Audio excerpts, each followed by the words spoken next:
21শে June 1976 সেনাপ্রধান ও উপপ্রধান সামরিক আইন প্রশাসক মেজর জেনারেল জিয়াউর রহমানের সভাপতিত্বে অনুষ্ঠিত এক সভায় অবিলম্বে ঢাকায় একটি শিশু একাডেমি এবং রাঙামাটিতে ক্ষুদ্র নৃগোষ্ঠী জনগণের জন্য একটি সাংস্কৃতিক ইনস্টিটিউট প্রতিষ্ঠার অনুমোদন দেওয়া হয়। প্রকল্প দুটির কাজ অবিলম্বে শুরু হবে বলে জানানো হয়েছে।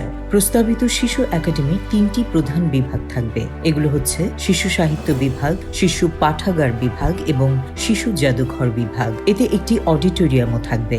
রাঙামাটিতে নির্মাণ পরিকল্পিত সাংস্কৃতিক কেন্দ্রে মূলত 3টি বিভাগ থাকবে। বিভাগ 3টি হচ্ছে সাংস্কৃতিক বিভাগ, গবেষণা বিভাগ ও জাদুঘর বিভাগ। 21শে জুন 1977 নারী সমাজের বিভিন্ন সমস্যা সমাধানে দ্রুত ব্যবস্থা গ্রহণ করতে বলেছেন প্রেসিডেন্ট ও প্রধান সামরিক আইন প্রশাসক মেজর জেনারেল জিয়াউর রহমান।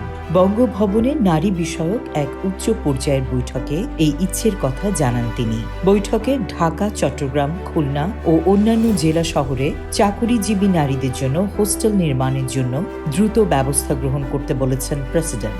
দেশের শিশু একাডেমি প্রতিষ্ঠার ক্ষেত্রেও দ্রুত পদক্ষেপ গ্রহণের নির্দেশ দেন তিনি। 21শে জুন 1978 চট্টগ্রাম সার্কিট হাউসে রাজনৈতিক নেতৃবৃন্দ ও সর্বস্তরের জনগণের এক সমাবেশে ভাষণ দিতে গিয়ে জাতীয় সমস্যা সমাধানে এক সুদৃঢ় জাতীয় ঐক্য গড়ে তোলার জন্য রাজনৈতিক দল ও নেতৃবৃন্দের প্রতি আহ্বান জানিয়েছেন প্রেসিডেন্ট জিয়াউর রহমান।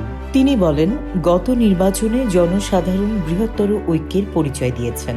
সুতরাং এই মুহূর্তে প্রয়োজন হল জনগণের জন্য কল্যাণকর রাজনৈতিক ও অর্থনৈতিক কর্মসূচি বাস্তবায়ন এবং বিশ্বের দরবারে জাতিকে মর্যাদার আসনে সুপ্রতিষ্ঠিত করার জন্য রাজনৈতিক নেতৃবৃন্দ ও কর্মীর মধ্যে সুদৃঢ় ঐক্য গড়ে তোলা। প্রেসিডেন্ট বলেন, আমাদের জনসংখ্যার বিপুল সংখ্যাগরিষ্ঠ অংশ গ্রামে বসবাস করেন। তাই সরকারের ঘোষিত রাজনৈতিক ও অর্থনৈতিক কর্মসূচি বাস্তবায়ন এবং অগ্রগতির ধারা এগিয়ে নিয়ে যাওয়ার বেলায় রাজনৈতিক নেতৃবৃন্দকে গ্রামবাসীদের পরিচালিত করতে হবে। রাজনৈতিক নেতৃবৃন্দকে গ্রামে যেতে হবে এবং জাতীয় সমৃদ্ধির জন্য কঠোর পরিশ্রম করতে জনগণকে উজ্জীবিত করে তুলতে হবে।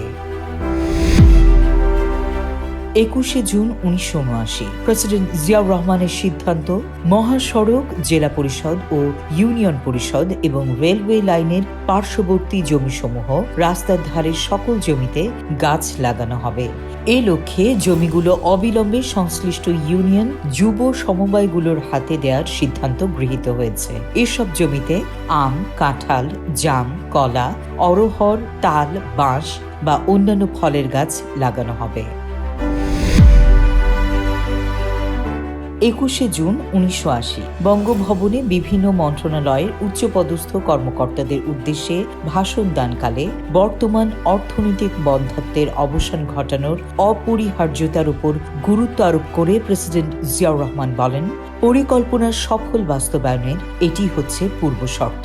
দ্বিতীয় পাঁচশালা পরিকল্পনার সফল বাস্তবায়নে কঠোর, আন্তরিক ও নিরলস প্রচেষ্টা চালানোর জন্য সরকারি কর্মকর্তাদের প্রতি আহ্বান জানান তিনি। প্রেসিডেন্ট বলেন, স্বাভাবিকভাবেই এর জন্য বিপুল ত্যাগ স্বীকারের প্রয়োজন এবং সেই সঙ্গে আমাদের জাতীয় স্বার্থকে সবার ওপরে স্থান দেবার জন্য প্রস্তুত থাকতে হবে। তিনি বলেন, পরিকল্পনার লক্ষ্য অর্জনের উদ্দেশ্যে দক্ষতা বৃদ্ধি ও দুর্নীতি দূর করার জন্য প্রশাসনিক কাঠামোর পর্যায়ক্রমিক পুনর্বিন্যাস প্রয়োজন।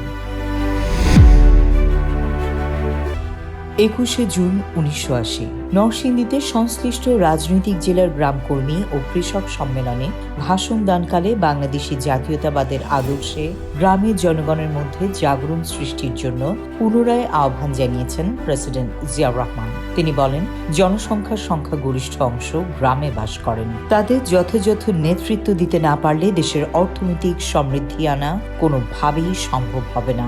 সারা দেশে চলমান শান্তিপূর্ণ বিপ্লবে সামিল হবার জন্য সর্বস্তরের জনগণ, বিশেষ করে নারী সমাজের প্রতি আহ্বান জানান প্রেসিডেন্ট। তিনি বলেন, এভাবেই নারীরা সমাজে তাদের ন্যায্য স্থান প্রতিষ্ঠা করতে পারবেন।